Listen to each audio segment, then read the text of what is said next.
Things have changed, boss.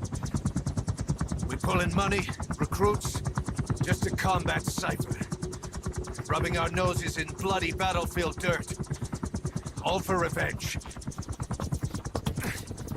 The world calls for wet work, and we answer.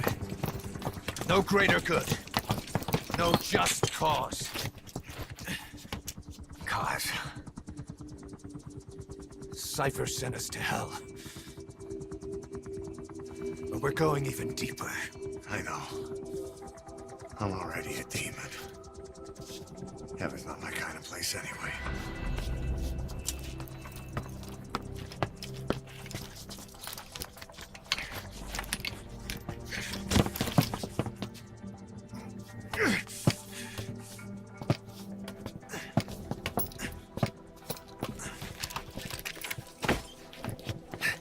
Dogs of war for 9 whole years. That ends today. Now you're not sleeping, and we're not junkyard hounds. We're diamond dogs.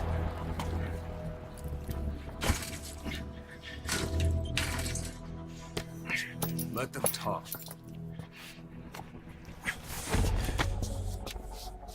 We can crush Cypher, boss. And you can build the army that can do it. Just one thing, Kaz. This isn't about the past. We're fighting for the future.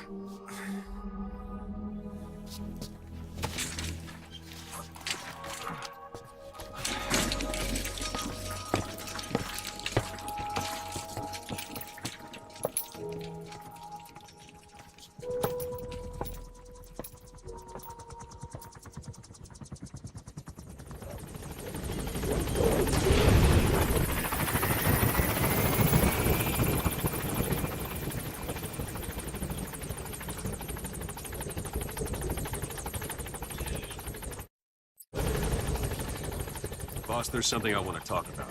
It concerns the running of Mother Base. Come meet with me. Duquesne, this base belongs to you now. Make Diamond Dogs the force it deserves. Like any organization, we need good people, and we need to make good use of their talents. Miller asked me to lay that out for you.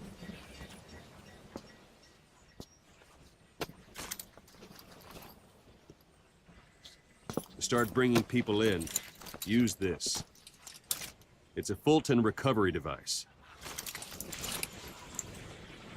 When you're in the field, use it to extract any soldiers or prisoners you want back here. And we'll see if we can't persuade them to join the ranks of Diamond Dogs. Go on.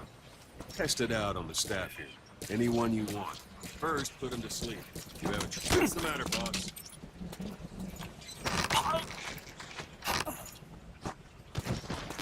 That's one way of doing it. Now extract. Good.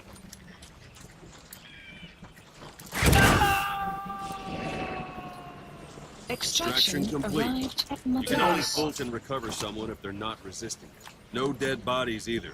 They don't make great recruits. The staff member you just extracted will be assigned to the team best suited to his abilities. See for yourself. Open your eye droid. Select staff management from the Mother Base menu. So that staff member was placed on the R&D team. The R&D team is in charge of developing all kinds of weapons and items that will support you on missions. Take a look at the development list. Select weapons items under the development heading.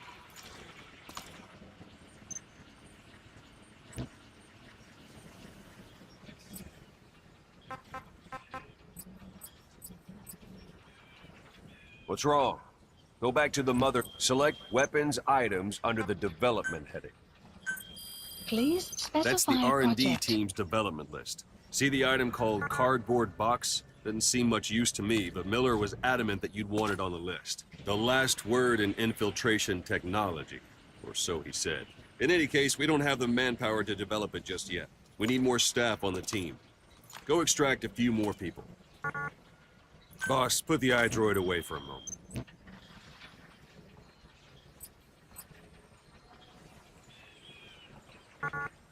You can also Fulton extract individuals you've knocked out. Why don't you try knocking someone out with CQC next? Show them how it's done, boss. Try throwing them. It's the best way to knock it out. Excellent, boss. Now extract it. Good.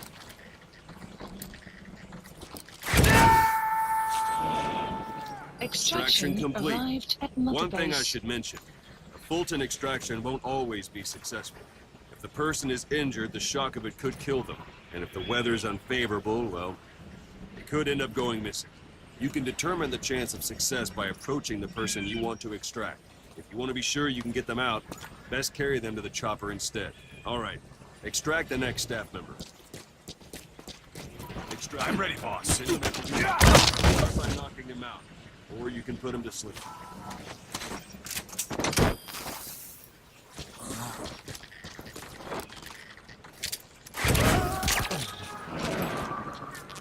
Extraction Now that arrived we have at more mother people on the base. R&D team, its level has gone Unit up. function They should be added. able to develop the Development cardboard project box now. has been Open added. your iDroid.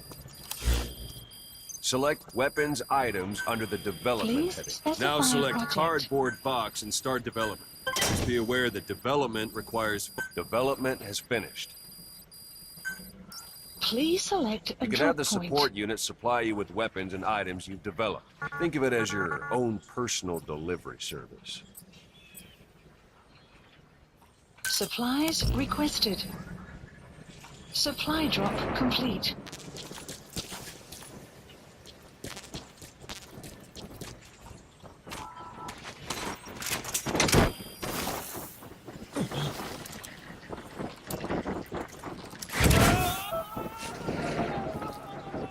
Extraction arrived at mother base. And there it is. Not sure what it's good for, but Miller said you'd know what to do. Try it out. One last thing. The staff members you extracted were all placed on the R&D team, but that was Miller's decision. If you think they belong somewhere else, you're free to move them around. Well, that about does it. Position You won't info make any has been GMP or updated. find recruits hanging around here. Board the chopper when you're ready for a mission. Open your iDroid and select a landing zone to tell it where to pick you up. Or if you're still in the mood for knocking guys on their asses, you can stay around here a while. Give the men some practice. Just come pay me a visit.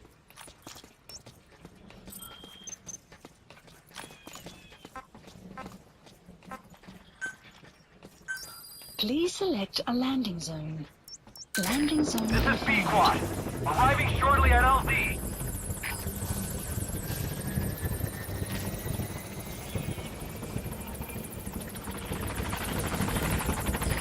This is B-Quad. On station at LZ.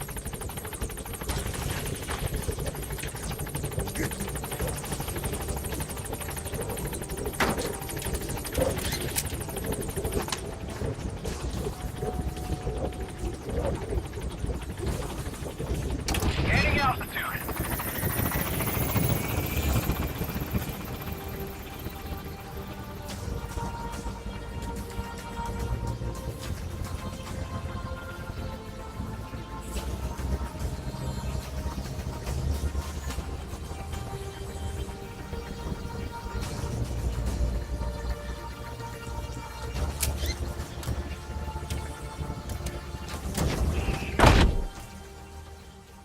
Extraction arrived at mother base. Development project has been added.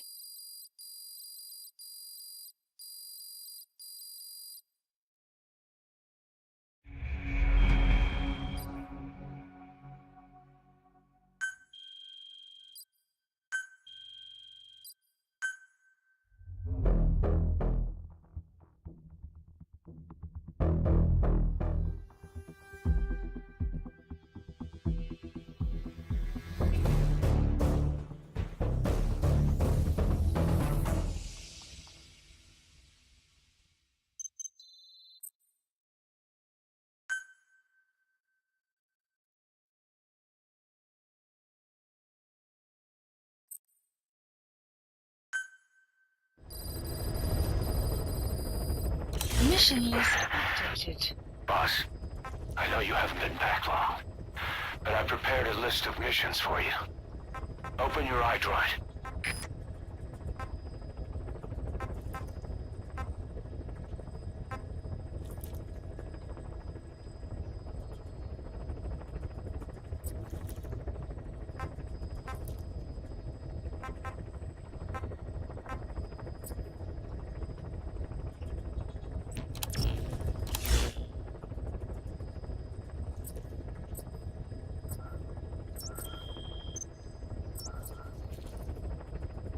Please select a mission. I've taken the job offers Diamond Dogs has received and made a list of those I want you to consider. Which ones you accept is your call. The objectives of the missions I've added are prisoner rescue, facility sabotage, and high-value target elimination. Probably all a walk in the park for you, but they should help you get back on your feet. I put the mission details on a cassette tape. Refer to it if you decide to accept the mission. We'll receive GMP for completing missions, and extracting soldiers and prisoners will boost our ranks. Building up Mother Base is the first step to achieving our goal. If that means wet work, so be it. We're gonna have to get our hands dirty. I hope you're rested up, because we're not stopping. Not until the pain is gone. The future of Diamond Dogs is in your hands. We're counting on you, boss. Snake, I wanted to ask you about the man on fire. What do you remember from the hospital? Anything we can use? Well, he took off the moment the sprinklers started up. Sprinklers? The fire system? And when he got sprayed with water from the burst pipe, it slowed him down. When we escaped on horseback, he wouldn't cross the river either. And then it started to rain. And he disappeared. Water against fire. Is it that simple? I mean, it makes sense. It's just hard to believe it would work on a guy like that.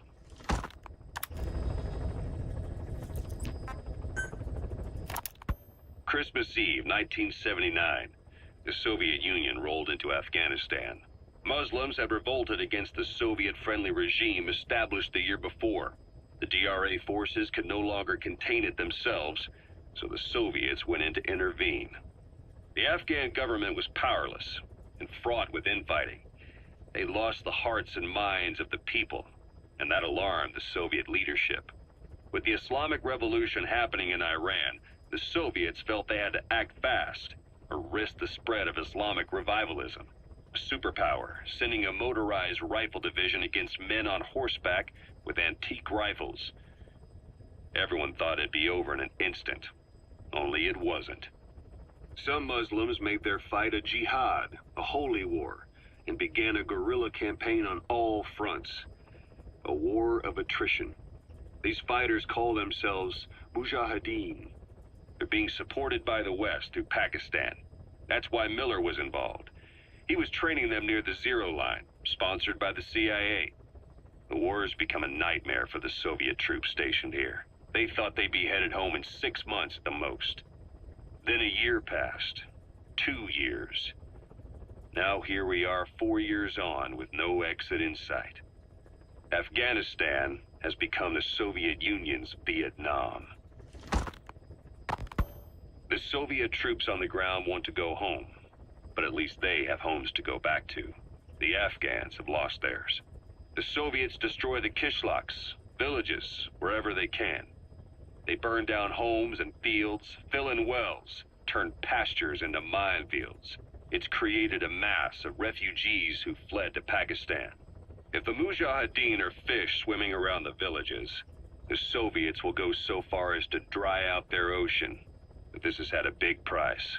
There's bitter resentment among the Afghans, and they're taking out their anger on the soldiers on the front lines. Among the Mujahideen are the Pashtun people. They're fiercely devoted to their code of badal, or revenge.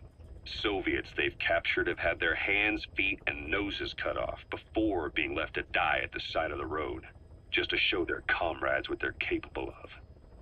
Friendlies who come across them can do nothing but put them out of their misery.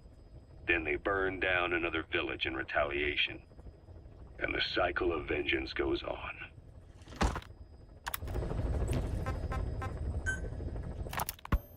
You were hospitalized in Dekelia, a British sovereign base area on Cyprus. It's part of British overseas territory that falls outside of Cypriot jurisdiction. You got moved from Cuba's Little America right into Cyprus's Little Britain. Why Dekelia? The UK and the US remain close allies. The last place Cypher would think to look for you is inside their own system. That's what kept you safe in British military hospital for 9 years. The safest place from a whale is inside its own belly. You were a regular Geppetto. Well, it wasn't Pinocchio who led me out to safety. So who was that guy? Cypher went so far as to attack British territory, burning their own ally. That's how badly they wanted you dead. He said I was in a British military hospital. But the doctor had a Greek accent. They hire locally. Easier to trust them. Tekeli is also home to Greek Cypriots, after all. What about the Turks? They haven't returned to the south. Not yet. The Cyprus dispute is still a long way from resolved. The country is just as split as it was in '74. Turkish Cypriots in the north, Greek Cypriots in the south. Between them, the Green Line, the UN established. And Tekeli sits right on top of it. It does. Part of the buffer zone between the two groups. Another reason it was the perfect place to hide you. Easy to spot any outsiders snooping around. So how do things stand?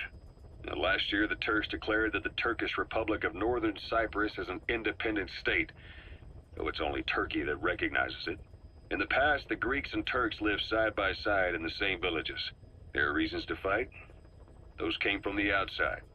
Greece, Turkey, Britain, America, they all had their own stake in pitting the two sides against each other. But once you spark something like this, it's impossible to control. Both sides build up grudges like debt, without the foresight to see that each act of revenge just fans the flames, and then it's too late for other nations to rush in with peace talks. The embers keep on smoldering. Each nation's arrogance only breeds anarchy. The world is paralyzed by this hunger for revenge. Cyprus is no different.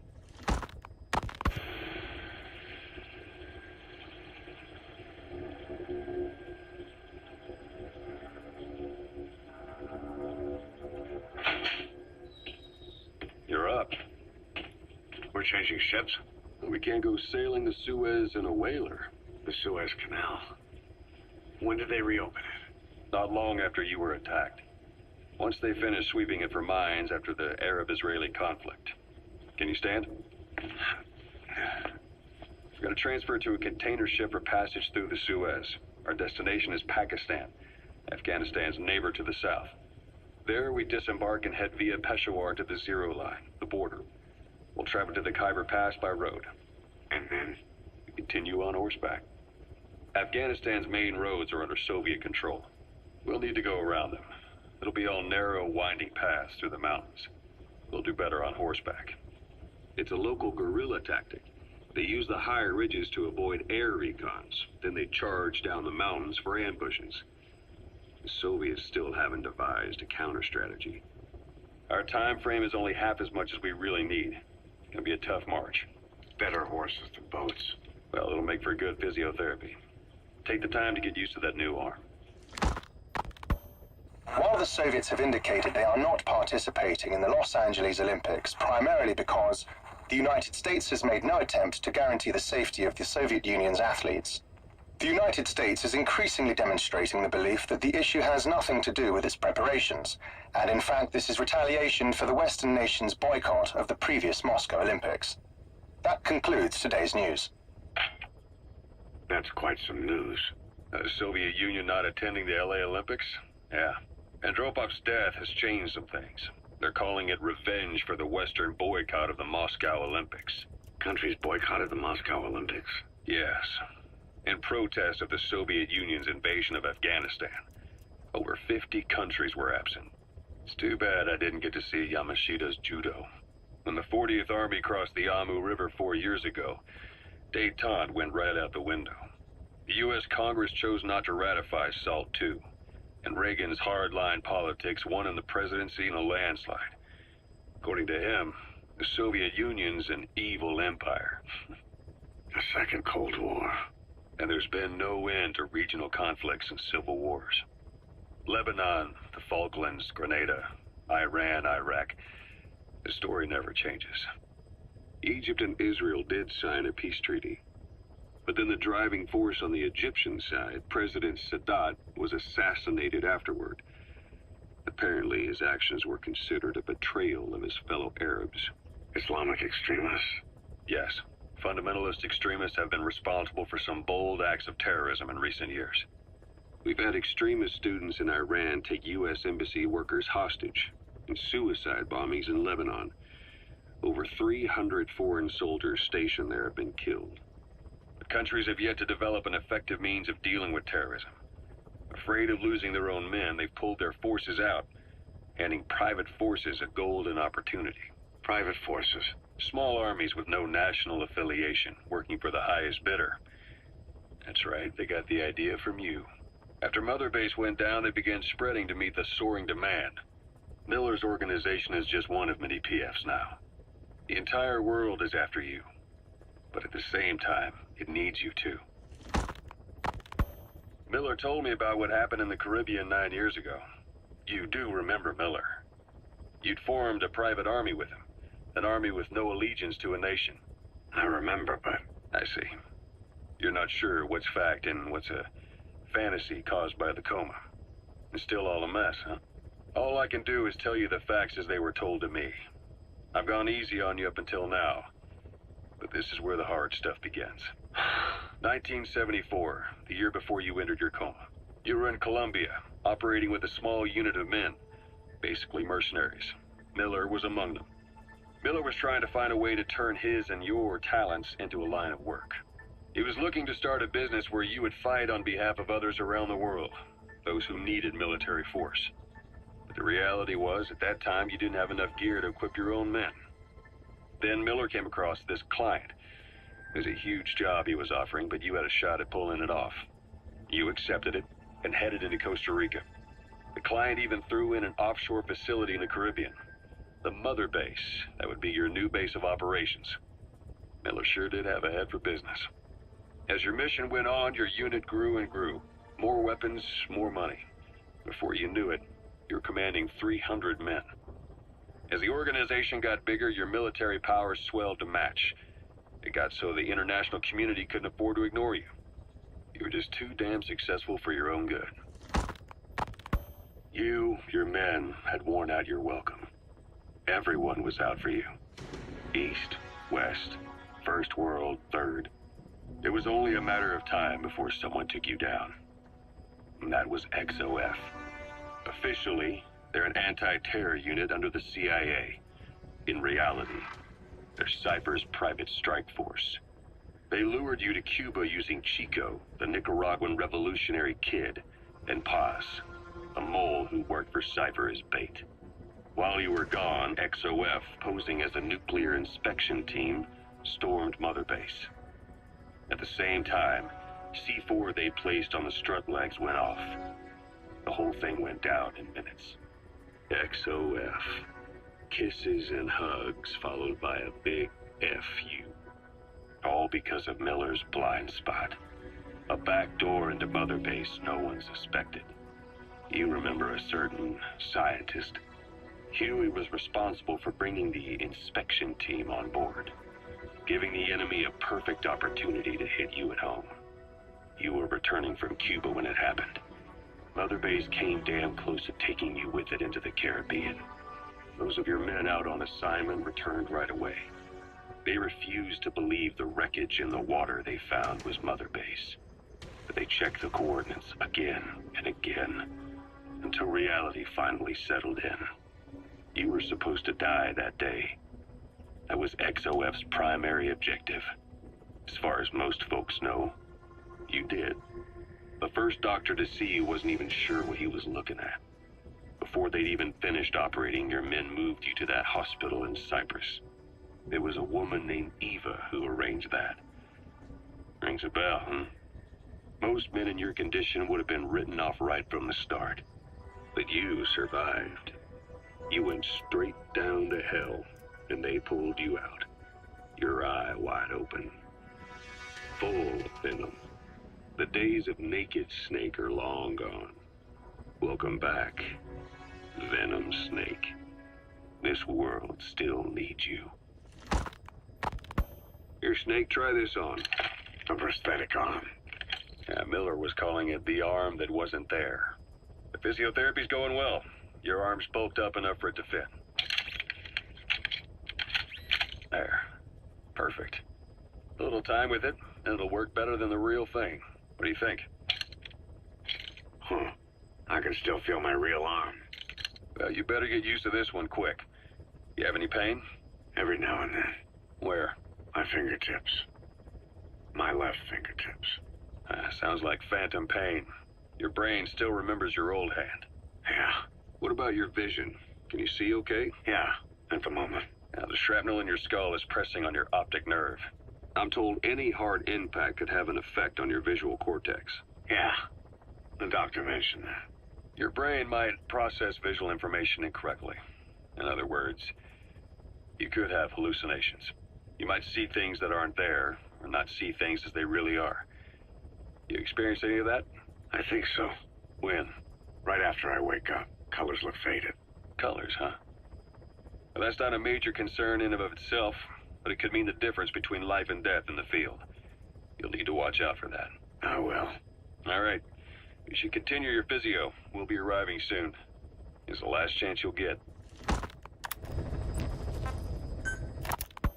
Ocelot. I hear they started calling you Shalashaska in Afghanistan. What's that about? You know the term Sharashka? It's slang for a suspicious, hastily thrown together organization. The word became associated with a type of forced labor facility in the Soviet Gulag system. OKB scientists and engineers who'd been convicted of crimes were sent to a Sharashka for forced R&D. The Sharashkas were supervised by Lavrenti Beria of the NKVD, the secret police, under the official name 4th Special Department. Forced research? That's not very different from what we do here. Diamond Dogs is different. Everyone here believes in you. Regardless of where they came from or why they're here, they revere you. And they're fighting because it was their choice. And if it wasn't, they'd leave? Who knows? That's our reality here, whether it's real or not. If there's another truth, I don't want to know it. All that matters is that's the concept that's taken shape in their heads. The traces of a group ideology, our superstructure, to put it in Marxist terms. All right. Go on. Right. So anyway, at some point the enemy started calling me Sharashka. This was after the war in Afghanistan broke out. While I was keeping an eye on you in that hospital, I was also heading up interrogations here. The men I broke gave up their comrades and families, everything they wanted to protect them most. No real cause for it. I just let myself get caught up in the old Russian pride. And suddenly I received the honor of becoming Special Interrogation Advisor to the forced labor camps. But the more men I interrogated, the more people saw me as just that, the interrogator. It helped cover my real objective of keeping you safe. You went that far for me? Far enough to keep you alive. I ended up being pretty well known among the Afghan guerrillas. Some of them would have seen me on the battlefield, and that's how I got the second half of the name. Shashka. It's a sword, a type of saber from the Caucasus. Russian dragoons and Cossacks carried them into battle. Now, the Russian Empire had a general by the name of Fyodor Arturovich Keller. His bravery earned him the nickname Russia's Greatest Shashka.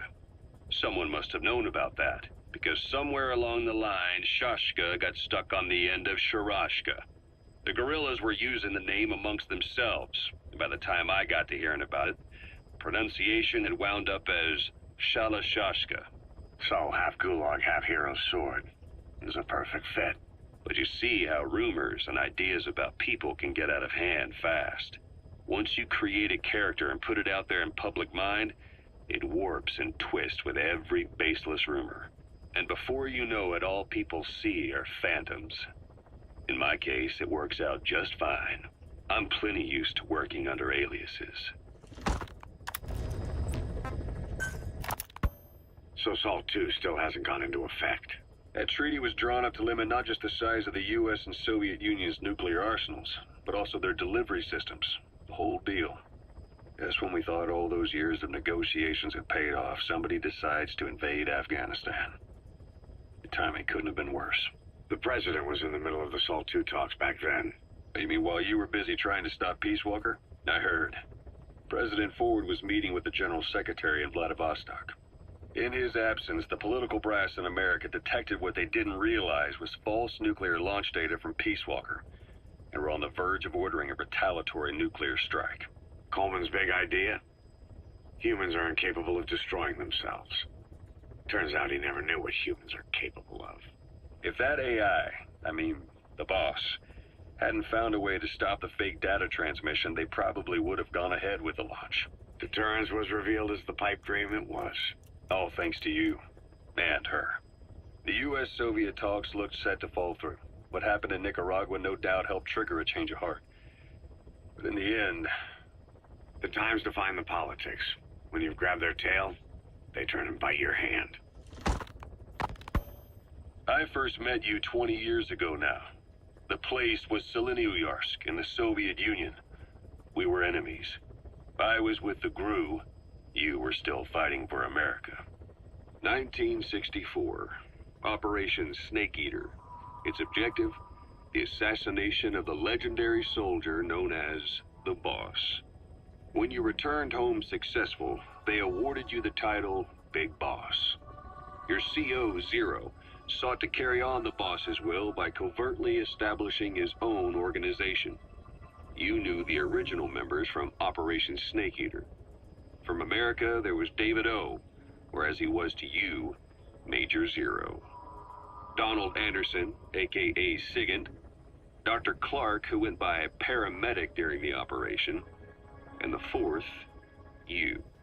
From China, there was Eva. And me, Ocelot, from the Soviet Union. 6 in total. To us, government notions of friend and foe were meaningless. As were East and West, we joined forces by our will alone. Our objective was to fulfill the boss's dying wish, to make the world one. And to do it, Zero used the Philosopher's Legacy, the secret war fund you obtained during Operation Snake Eater. This organization would go on to become Cypher. I, on the other hand, was left with the problem. You only recovered half of the legacy. I had to locate the other half myself. When I found the funds, I passed them on to Zero, just as you wanted. I still trusted him in those days. We thought what he was doing was the boss's will, until he started that one project. Les enfants terribles, Zero called it. You parted ways, as did Eva, leaving only Anderson and Clark still with him. I maintained limited contact, although truth be told, we were just keeping tabs on one another. The reason was always you. After you returned to the Army and created Foxhound, you left America. For a time, even I'd lost track of you. I'd imagine Zero did too. You always were the best when it came to hide and seek.